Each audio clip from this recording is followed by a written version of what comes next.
नमस्कार दोस्तों, स्वागत है आप सबका आपके अपने YouTube चैनल वासु जी सेंटर पे। दोस्तों हम लोग प्राचीन इतिहास को पढ़ रहे थे और लास्ट क्लास में हम लोग सिंधु घाटी सभ्यता को खत्म किए थे और सिंधु घाटी सभ्यता के क्लासेस को अगर आपने नहीं देखा है, मिस किया है, तो आप उस क्लास को जाकर जरूर देखें। और अगर किसी तरह का कोई डाउट रहता है तो आप हमें व्हाट्सएप पे मैसेज जरूर करें। आज की इस क्लास में हम लोग मुख्य रूप से ऐतिहासिक काल को पढ़ने वाले हैं। दोस्तों मैंने आपको लास्ट क्लास में मतलब जो फर्स्ट क्लास था उसमें आपको बताया था कि इतिहास को 3 कालखंडों में बांटा गया है। पहला में आप सबको बताया था जिसको हम लोगों ने कहा था आद ऐतिहासिक काल, ठीक है। और सेकेंड जो था, सॉरी, पहला जो था वो था प्राग ऐतिहासिक,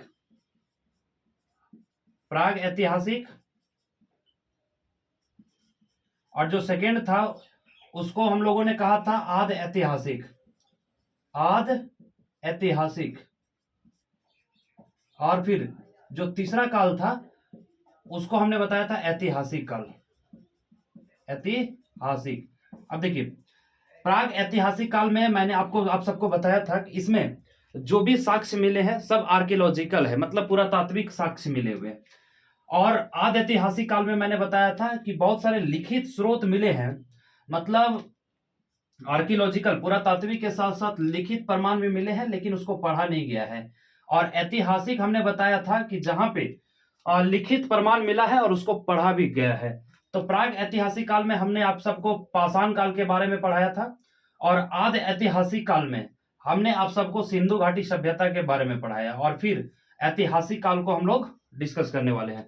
तो ऐतिहासिक काल में मैंने आप सबको बताया था हम लोग मुख्य रूप से, चूंकि इस काल का जानकारी तरह तरह के वेदों से मिलता है और आप सभी जानते हैं कि 4 महत्वपूर्ण वेद हैं, तो उनसे इस काल की जानकारी मिलती है। तो आज की इस क्लास में हम लोग वैदिक सभ्यता के बारे में डिस्कस करने वाले हैं, मतलब वैदिक सभ्यता के बारे में विस्तार में पढ़ने वाले हैं। अब देखिए, वैदिक सभ्यता की जानकारी एक तरह का लिखित स्रोत से मिला है या फिर लिखित जानकारी है, और इसलिए इसको ऐतिहासिक काल खंड में रखा गया है। ऐतिहासिक काल में इसको हम लोग पढ़ते हैं। तो आखिर जो वैदिक सभ्यता है इसका काल खंड में या फिर इसके बारे में जो जानकारी मिलती है वो वेदों से मिलती है, और 4 महत्वपूर्ण वेद है जिसके बारे में हम आपको इस टॉपिक में पढ़ाएंगे। पहला ऋग्वेद, दूसरा सामवेद, तीसरा युद्धवेद और चौथा अथर्ववेद। ये चारों वेद के बारे में हम आप सबको पढ़ाएंगे। हालांकि अगर वैदिक सभ्यता को देखा जाए तो वैदिक सभ्यता को भी 2 भागों में बांटा गया है। तो 2 भाग कौन कौन से हैं? एक पूर्व वैदिक काल, जिसका टाइम ड्यूरेशन माना जाता है कि 1500 से लेकर 1000 ईसा पूर्व के बीच में रहा था। और दूसरा जो है वो उत्तर वैदिक काल, जिसका टाइम ड्यूरेशन 1000 से लेकर 600 बीसी के मध्य में माना जाता है। हालांकि पूर्व वैदिक काल की जानकारी मुख्य रूप से ऋग्वेद से मिलता है, इस वजह से पूर्व वैदिक काल को हम लोग ऋग वैदिक काल भी कहते हैं। देखिए, कई बार ये क्वेश्चन पूछ लिया गया है कि ऋग वैदिक काल किसे कहते हैं, तो वो पूर्व वैदिक काल या फिर ऋग वैदिक काल का जो टाइम ड्यूरेशन था वो 1500 से लेकर 1000 ईसा पूर्व के बीच में मिलता है, क्योंकि ये जो पूर्व वैदिक काल था इसकी मुख्य रूप से इसकी जानकारी हम लोगों को ऋग्वेद से प्राप्त होती है, और वही उत्तर वैदिक काल की जानकारी बाकी के 3 वेदों से होता है। इस वजह से इसका टाइम ड्यूरेशन 1000 से लेकर 600 बीसी हम लोग देखते हैं। अब आइए, ये तो था पूर्व वैदिक काल और उत्तर वैदिक काल, तो ये दोनों के बारे में हम लोग सेपरेट पढ़ेंगे। आगे का जो वीडियोस आएगा उसमें हम लोग एक में पूर्व वैदिक काल को खत्म करेंगे और दूसरा में उत्तर वैदिक काल को खत्म करेंगे। लेकिन उससे पहले बहुत सारे जो क्वेश्चन इस वैदिक सभ्यता से बनते हैं, जैसे कि आखिर वैदिक सभ्यता में कौन लोग थे, कहाँ से वो आए थे, इसका जानकारी का स्रोत क्या है, चूंकि इसमें दोनों तरह के स्रोत पाए गए हैं। पुरातात्विक स्रोतों के बारे में भी पढ़ेंगे और आपका जो है साहित्यिक स्रोतों के बारे में भी पढ़ेंगे, और साहित्यिक स्रोत में ही हम लोग के बारे में पढ़ेंगे, जिसमें से ऋग्वेद, सामवेद, यजुर्वेद और अथर्ववेद के बारे में पढ़ेंगे। ठीक है, तो सबसे पहले हम लोग जान लेते हैं कि आखिर वैदिक शब्द का अर्थ क्या होता है या फिर वैदिक शब्द कहां से आया। तो वैदिक शब्द जो है वेद से आया, क्योंकि मैंने आपको शुरू में ही बताया कि इस वैदिक सभ्यता की जानकारी हम लोगों को वेद से मिलता है, और तरह तरह के वेदों के बारे में हम पढ़ेंगे। तो चूंकि वेद से इस सभ्यता की जानकारी मिलती है, इस वजह से वैदिक शब्द किससे बना है? वेद से बना है, जिसका अर्थ होता है ज्ञान। और तो इस बात को आप ध्यान रखेंगे, यहां से कई बार क्वेश्चन पूछा गया है कि वैदिक शब्द कहां से निकल करके आया है, तो वेद से निकल करके आया, जिसका अर्थ क्या होता है? ज्ञान होता है। और अब सवाल ये भी उठता है कि आखिर वैदिक सभ्यता के निर्माता कौन थे। तो निर्माता को लेकर के जब भी आपसे प्रश्न पूछा जाएगा तो आप लोग एक सीधा सी जवाब है आर्य थे। अब आर्य जो एक शब्द है ये एक संस्कृत शब्द है, और संस्कृत शब्द में अगर इसको इसका हिंदी या इसका अर्थ देखा जाए, आर्य का अर्थ श्रेष्ठ होता है। तो श्रेष्ठ किस आधार पे? जाति के आधार पे नहीं, कर्मों के आधार पे नहीं, बल्कि भाषा के आधार पे। यहाँ पे आर्य का मतलब श्रेष्ठ होता है, लेकिन श्रेष्ठ किस आधार पे? तो भाषा के आधार पे, जो हमने यहाँ पे लिख दिया है कि इसके जो वैदिक काल के निर्माता थे वो कौन थे? आर्य थे। और आर्य एक संस्कृत शब्द है जिसका अर्थ क्या होता है? श्रेष्ठ होता है। और श्रेष्ठ किस आधार पे? भाषा के आधार पे। अब देखिए आगे बढ़ने से पहले कुछ चीजें आपको समझना पड़ेगा। अगर आप किसी मेंस एग्जाम को लिखने के लिए जाएंगे ना, तो आपको सीक्वेंस सजाना पड़ेगा। अब देखिए सीक्वेंस क्या है कि पहले हम लोगों ने पाषाण काल को पढ़ा, और फिर उसके बाद हम लोग सिंधु घाटी सभ्यता को पढ़े। और सिंधु घाटी सभ्यता को पढ़ने के क्रम में आप लोगों ने एक चीज ध्यान दिया होगा, और मैंने कई बार रिपीट भी किया, ठीक है, कि सिंधु घाटी सभ्यता जो था ना वो एक नगरीय सभ्यता था। और चूंकि वो नगरीय सभ्यता था, और बाद में वैदिक सभ्यता जो हम लोग पढ़ रहे हैं, वैदिक सभ्यता एक ग्रामीण सभ्यता है। तो आखिर दोनों में ये कैसे हो गया कि पहले जो है वो नगरीय सभ्यता आया, बाद में जो है वैदिक ये ग्रामीण सभ्यता आया? तो देखिए इसमें हुआ क्या कि काफी दिनों तक सिंधु घाटी सभ्यता के बारे में किसी को जानकारी नहीं था। और मैंने लास्ट वीडियो में आप सबको बताया था, जब सिंधु घाटी सभ्यता के क्लास में ले रहा था, उसमें आप सबको मैंने बताया था कि देखिए अंग्रेजों के टाइम में अलग अलग स्थल को खोदा गया, और अंग्रेजों के समय में ही इसकी जानकारी मिली कि एक ऐसा अभी नगर था, आज से 2000 साल पहले, 3000 साल पहले कुछ ऐसा नगर था जो विलुप्त हो चुका है, लेकिन उसकी जानकारी किसी को नहीं थी।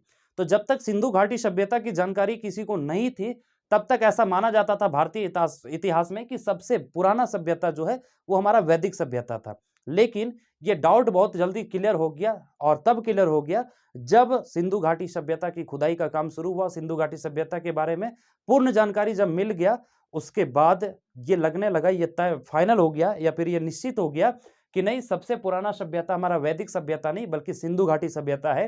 हालांकि सिंधु घाटी सभ्यता एक नगरीय सभ्यता था, और वैदिक सभ्यता एक ग्रामीण सभ्यता है। तो यहाँ पे भारतीय इतिहास में कुछ उल्टा क्रम आपको देखने को मिलेगा।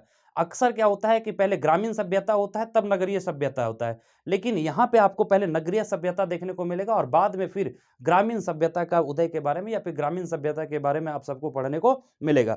तो मेंस वगैरह में आप अगर जाएंगे ना किसी एग्जाम के मेंस में, तो यहाँ से क्वेश्चंस आपको पूछ सकते हैं।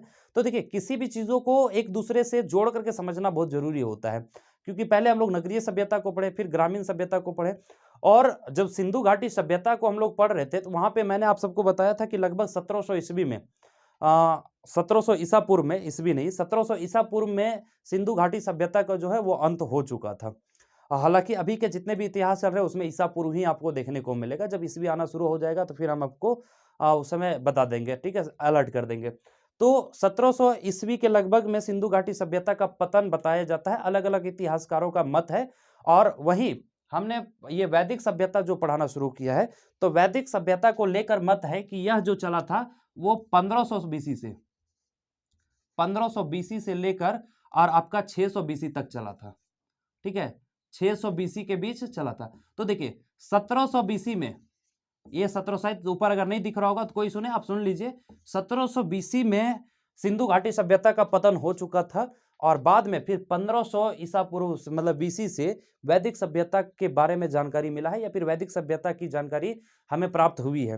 तो ये पता चलता है कि वैदिक सभ्यता से पहले भी एक सभ्यता था, दैट वाज सिंधु घाटी सभ्यता, जो एक नगरीय व्यवस्था था, ठीक है, इसको आप याद रखेंगे। चलिए अब आगे बढ़ते हैं कि आखिर ये जो वैदिक सभ्यता है उसके मूल निवास ये कहाँ के लोग थे, कौन थे जो इस सभ्यता को बसाया, या फिर इस सभ्यता से संबंधित जिनके बारे में आपको जानना पड़ेगा, पढ़ना पड़ेगा।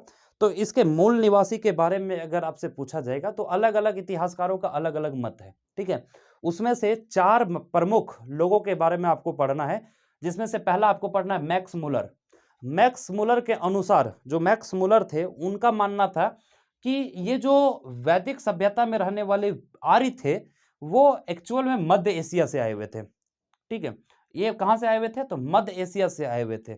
जबकि संपूर्णानंद के अनुसार, संपूर्णानंद जी का मानना था कि ये आल्प्स पर्वत क्षेत्र से आए हुए हैं, यूरेशिया यूरोप और एशिया के मध्य में जो आल्प्स पर्वत है वहीं से ये आए, भारत में बसे और फिर वैदिक सभ्यता का निर्माण हो गया। ये आर्य जो है वो कहां से आए थे? तो आल्प्स पर्वत से। तो मैक्स मुलर और संपूर्णानंद ये दोनों के चूंकि जो बातें हैं वो मिलता जुलता है, इस वजह से सबसे ज्यादा प्रायोरिटी यही दोनों को दिया जाता है। और प्रायोरिटी चूंकि ये इन दोनों को दिया जाता है तो सबसे ज्यादा प्रश्न भी यहीं से पूछा जाता है। मैक्स मुलर के अनुसार जो आर्य थे वो कहां से आए थे? तो भाई मध्य एशिया से आए हुए थे। ठीक है, यहां तक किसी को कोई दिक्कत? समझ गए? संपूर्णानंद के द्वारा आल्प्स पर्वत के क्षेत्र से आए थे, जो कि मध्य एशिया के क्षेत्र में पड़ता है, मतलब सॉरी मध्य एशिया नहीं, यूरेशिया में पड़ता है, जो यूरोप और एशिया के मध्य में पड़ता है। वही अगर बाल गंगाधर तिलक, भारतीय इतिहासकार जो बाल गंगाधर तिलक थे, चाहे वो भारतीय इतिहासकार कह लीजिए या समाज सुधारक कह लीजिए, बाल गंगाधर तिलक और स्वामी दयानंद सरस्वती, ये दोनों ने भी अपने अपने मत को दिया। लेकिन बाल गंगाधर तिलक के अकॉर्डिंग उनका मानना था कि ये जो आर्य लोग आए थे ना, वो सारे आर्य लोग आए थे आर्कटिक क्षेत्र से। आर्कटिक का मतलब है अगर आप ग्लोब को देखेंगे ना, तो ग्लोब को देखने से क्या होता है कि आपको पता चलेगा कि देखिए ये ग्लोब है, ऊपर वाला हिस्सा नॉर्थ और नीचे वाला साउथ। ऊपर वाले हिस्से को ही हम लोग उत्तर करते हैं, ठीक है। तो ये जो नॉर्थ पोल है, मतलब उत्तरी ध्रुव है, यहीं से आए थे। ये किनका मानना है? तो बाल गंगाधर तिलक का मानना है। ये इसी को आर्कटिक क्षेत्र कहा जाता है, उत्तरी ध्रुव के क्षेत्र को आर्कटिक क्षेत्र कहा जाता है। तो बाल गंगाधर तिलक का मानना क्या था कि वो कहां से आए थे? तो आर्कटिक क्षेत्र से आए थे, मतलब उत्तरी ध्रुव के क्षेत्र से आए थे। वही अगर स्वामी दयानंद सरस्वती की माने तो स्वामी दयानंद सरस्वती जी का मानना था कि जो आर्य लोग थे वो तिब्बत के क्षेत्र से आए थे। तो ये चार अलग अलग इतिहासकार थे जो अपने अपने तरीके से अपनी बातों को रखा। लेकिन सबसे ज्यादा मैक्स मुलर और संपूर्णानंद, ये दो ऐसे व्यक्ति हैं जिनकी बातों को ज्यादा तवज्जो दिया गया और ज्यादा प्रायोरिटी दिया गया। इसलिए क्वेश्चन जो है वो इन चारों में से कहीं से भी आपसे पूछा जा सकता है। अब सवाल ये भी उठता है कि जैसे हम लोगों ने पढ़ा था सिंधु घाटी सभ्यता की जानकारी के स्रोत के बारे में, कि वहां पे अलग अलग तथ्य हम लोग पढ़े थे, अलग अलग कहानी पढ़े थे। तो उसी तरह से आखिर ये वैदिक सभ्यता की जानकारी का स्रोत क्या है ना? कैसे हमें इसकी जानकारी मिली? तो अगर वैदिक सभ्यता की जानकारी की स्रोत अगर आप देखेंगे तो इसमें दोनों स्रोत आपको देखने को मिलेगा, पुरातात्विक भी मिलेगा और आपको ये पुरातात्विक के साथ साथ साहित्यिक स्रोत भी मिलेगा। ठीक है, तो सबसे पहले पुरातात्विक के बारे में पढ़ लेते हैं। देखिए तीनों, चाहे वो आप प्राग ऐतिहासिक काल को पढ़िए, आदि ऐतिहासिक काल को पढ़िए या ऐतिहासिक काल को पढ़िए। प्राग ऐतिहासिक काल जो पाषाण काल हमने आपको पढ़ाया था, वहां पे आपको बताया था कि सिर्फ पुरातात्विक स्रोत मिले थे, और वो कुल्हाड़ी वगैरह मिला था या फिर पत्थरों का हथियार वगैरह मिला था। वही जब सिंधु घाटी सभ्यता पढ़ाने लगे तो सिंधु घाटी सभ्यता में लिखित प्रमाण थे, पुरातात्विक के साथ साथ लिखित प्रमाण थे, लेकिन लिखित प्रमाण को पढ़ा नहीं गया अभी तक। ठीक है, तो वहां भी हम लोग ज्यादातर पुरातात्विक स्रोतों को तवज्जो दिए थे, पुरातात्विक स्रोत को ज्यादा पढ़े थे। लेकिन जैसे ही आप आगे बढ़ेंगे, वैदिक सभ्यता में आएंगे, मतलब ऐतिहासिक पीरियड में आएंगे, तो वहां पे आपको दोनों पढ़ना है, पुरातात्विक और लिखित, क्योंकि यहाँ पे लिखित साक्ष्य जो है वो मौजूद है, और जिसमें 4 वेदों के बारे में आपको पढ़ना है। तो देखिए जानकारी के स्रोत में सबसे पहले पुरातात्विक स्रोत, और पुरातात्विक स्रोत से 4-5 क्वेश्चन बहुत इंपॉर्टेंट है। हालांकि पुरातात्विक स्रोत के बारे में जब पढ़ेंगे, जब मेंस का क्लास, अगर आप स्टेट पीसीएस की तैयारी करेंगे और इसका मेंस के क्लास में बताएंगे, जब इसकी डिटेल में हम आपको बताएंगे ना, हम अपने एप्लीकेशन पे जब क्लास ले रहे होते हैं तो इसको एकदम हर एक चीज़ों को खोल करके बता देते हैं। क्योंकि यहाँ पे अगर हम सारी चीज़ों को बहुत ज़्यादा डिटेल में पढ़ाना शुरू कर दिए ना, तो वीडियो लंबा हो जाएगा और फिर आपको बोर लगने लगेगा।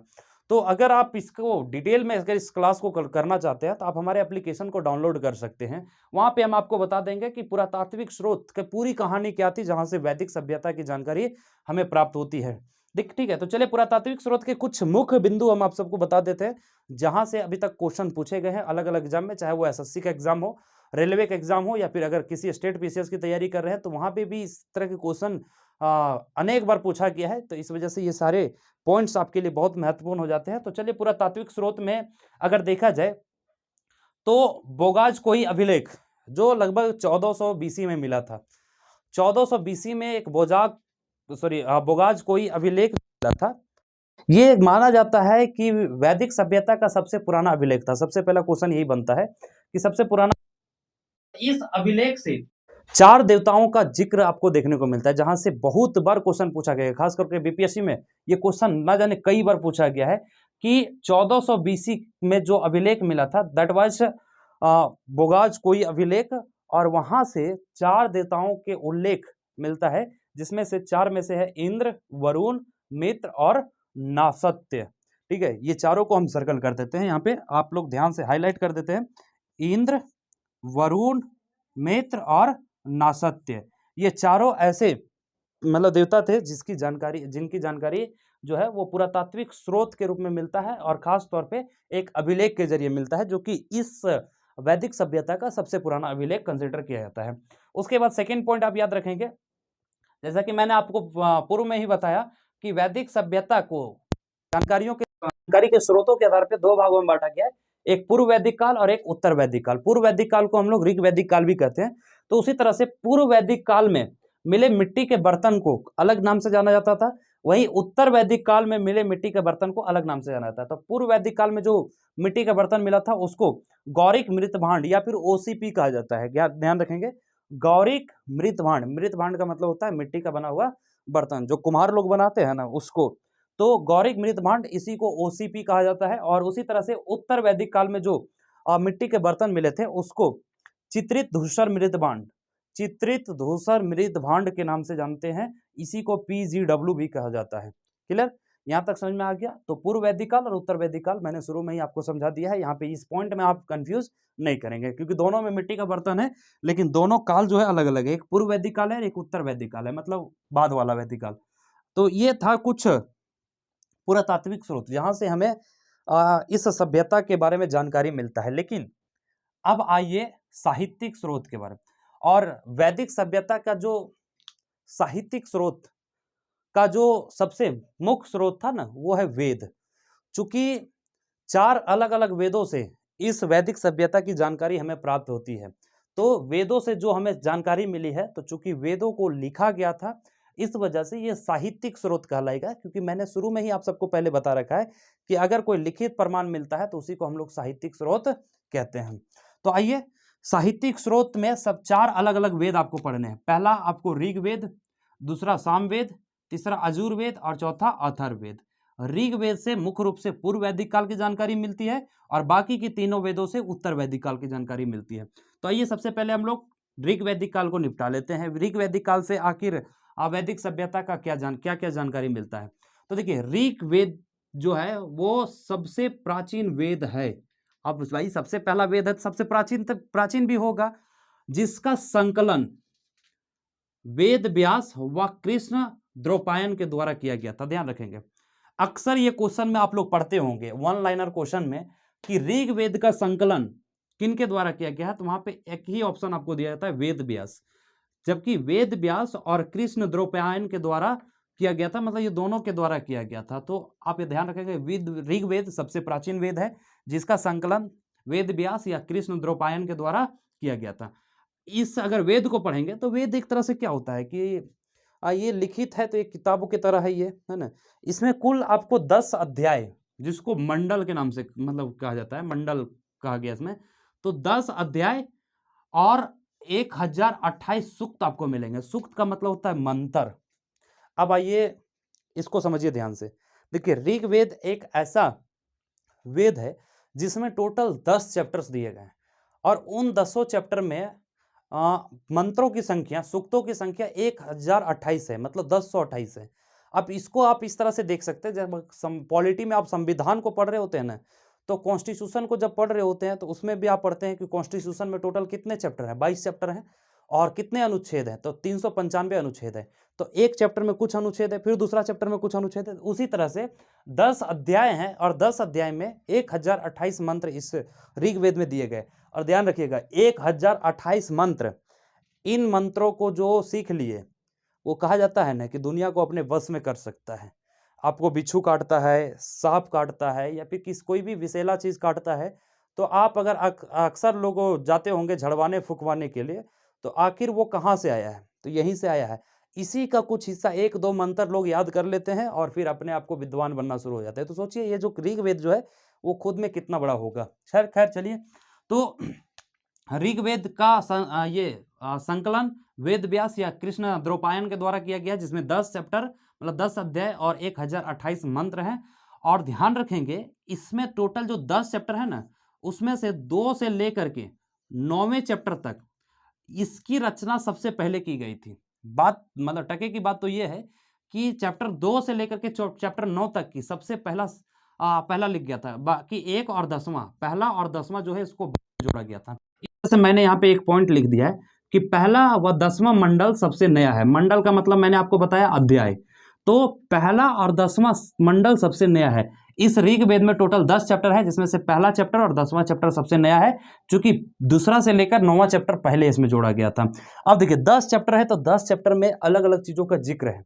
अब 10 से क्वेश्चन कभी नहीं पूछा है, 2-4 से पूछा है, तो जहां से क्वेश्चन पूछा है वो हम आपको बता देते हैं। मैंने शुरू में बताया कि देखिए अगर पूरा डिटेल में पढ़ना है तो आप हमें एप्लीकेशन पे ज्वाइन कर लीजिए, वहां पे आपको 10 चैप्टर के बारे में पढ़ाएंगे, किसमें किस चीज का जिक्र है, लेकिन यहाँ पे सिर्फ हाईलाइटेड पॉइंट जहां से क्वेश्चन पूछा गया उसको मैं बता देता हूं। देखिए पहला पॉइंट जो इसका तीसरा चैप्टर है तृतीय मंडल, उसमें गायत्री मंत्र का जिक्र किया गया। आप लोग गायत्री मंत्र पढ़ते हो ना, तो गायत्री मंत्र का सबसे पहला जिक्र जो है वो इसी वेद में किया गया, ऋग्वेद में। बाकी ऋग्वेद में जो लिख दिया गया है आप लोग डेली उसका जाप करते हो। गायत्री मंत्र बहुत शुभ माना जाता है, बहुत लोग जो है वो गायत्री मंत्र को पढ़ते हैं।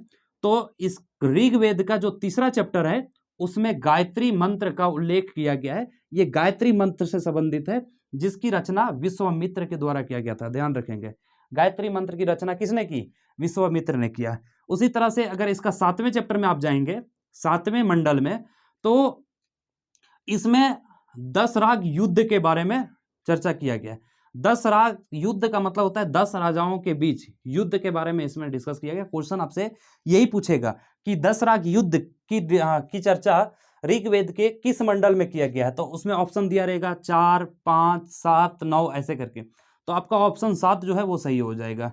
उसी तरह से मंडल है 9th चैप्टर, उसमें का जिक्र किया गया, सोम के बारे में बताया गया है। और सोम देवता को वनस्पति का देवता भी कहते हैं, वनस्पति का देवता, ठीक है। सोम देवता प्राकृतिक देवता कहिए या वनस्पति देवता कहिए, तो इसकी जिक्र 9वें मंडल में किया गया है। और फिर 10वें मंडल में वर्ण व्यवस्था मतलब क्षत्रिय, ब्राह्मण, शूद्र, वैश्य, ये सब जो वर्ण है ना, इसकी व्यवस्था का जिक्र किसमें किया गया? तो 9वें मंडल में किया गया। और सबसे ज्यादा बार क्वेश्चन यहीं से पूछा गया है। तो ये 4 मंडल आप याद रखें। ऋग्वेद आप समझ गए, जो एक साहित्यिक स्रोत था। अब आगे बढ़ते हैं सामवेद के बारे में। सामवेद में देखिए, इस वेद में कुछ नया नहीं लिखा गया। इस वेद को संगीत का वेद कहा जाता है, ठीक है। अब संगीत मतलब क्या? ये खुद से अपना गीत बनाता था? नहीं।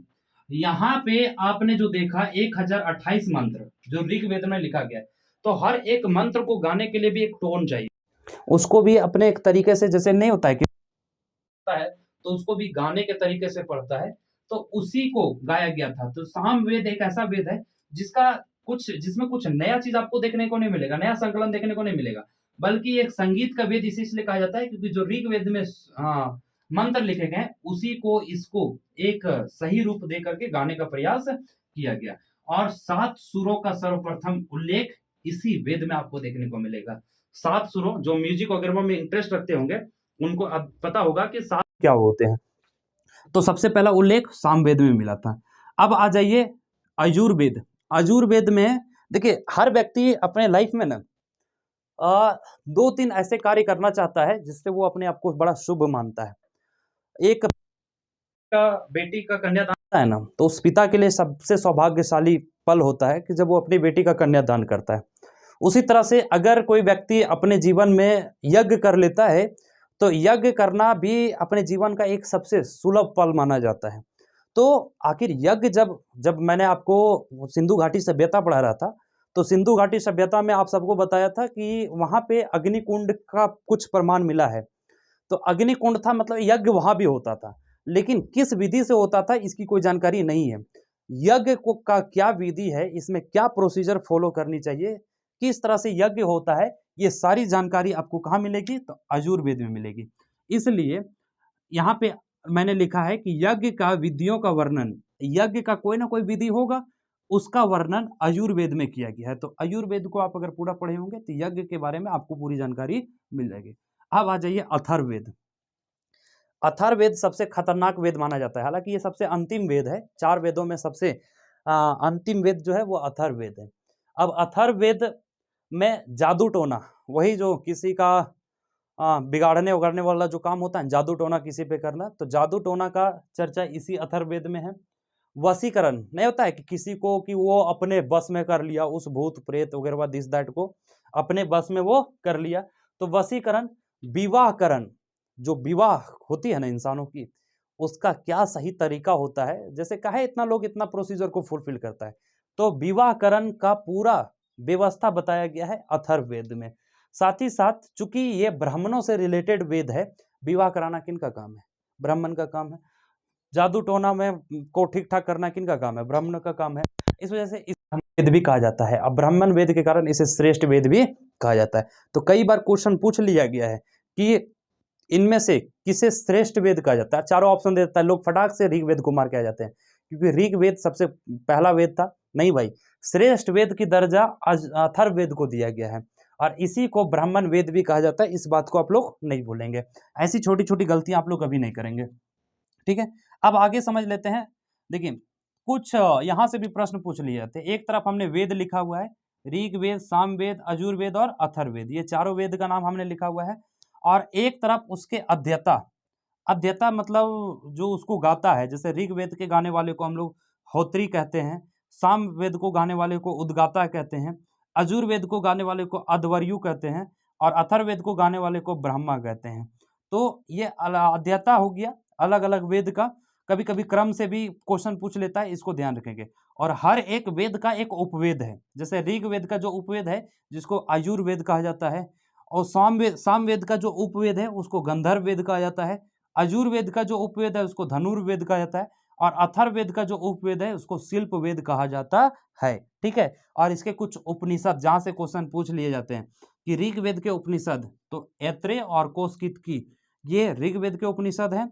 सामवेद का उपनिषद केन और छांदोग्य, और अयुर्वेद के उपनिषद अगर देखेंगे तो ये तैत्तिरीय और मैत्रेयी। वही अगर अथर्ववेद का अगर आप उपनिषद को देखेंगे तो मांडक, हाँ, मांडक, प्रश्न और मुंडक, ये सब जो अथर्ववेद के उपनिषद हैं। तो ये सारी चीजें आपको इस वैदिक सभ्यता में पढ़ना था। तो आज की इस क्लास में, आज के इस वीडियो में हमने आपको वैदिक सभ्यता के बारे में जो बेसिक जानकारी था वो मैंने बता दिया, और जहां से क्वेश्चंस आपसे पूछे जाते हैं वो सारे क्वेश्चंस को मैंने आप सबको बता दिया। अगर फिर भी इससे किसी तरह का अगर कोई डाउट होता है आपको, किसी तरह को कोई शंका है, किसी तरह का कोई प्रश्न है, तो आप हमें कमेंट करके पूछ सकते हैं, या फिर वीडियो के डिस्क्रिप्शन में हमारा व्हाट्सअप नंबर दिया हुआ, वहां से आप हमें व्हाट्सअप भी कर सकते हैं। और दोस्तों, इसका क्लास को और भी बेहतरीन ढंग से करने के लिए ऐसा नहीं कि बस इतना ही कुछ पढ़ना है, पढ़ने के लिए बहुत कुछ है। तो एप्लीकेशन पे भी हमारा क्लासेस जो है वो कंटिन्यू चलाए जा रहे हैं। आप चाहें तो हमारे एप्लीकेशन को प्ले स्टोर से डाउनलोड कर सकते हैं, और नहीं तो वीडियो के डिस्क्रिप्शन में हमारा एप्लीकेशन का लिंक दिया हुआ है, वहां से आप हमारे एप्लीकेशन को डाउनलोड कर और क्लास को परचेज कर सकते हैं। इसका पीडीएफ आपको हमारे टेलीग्राम ग्रुप में मिल जाएगा, तो टेलीग्राम ग्रुप को भी आप अवश्य ज्वाइन कर ले, उसका भी लिंक वीडियो के डिस्क्रिप्शन में दे दिए हैं। और भी अगर किसी तरह के क्वारीज होते हैं तो आप हमें कमेंट करके जरूर बताएं। अगर वीडियो हेल्पफुल लगा, अच्छा लगा, तो वीडियो को लाइक करें, और जितना ज़्यादा हो सके दोस्तों को भी शेयर करें। और अगर चैनल पर नए हैं, चैनल को अभी तक आपने सब्सक्राइब नहीं किया, तो चैनल को सब्सक्राइब। तो आज की इस क्लास में इतना ही, बाकी मिलेंगे नेक्स्ट क्लास में।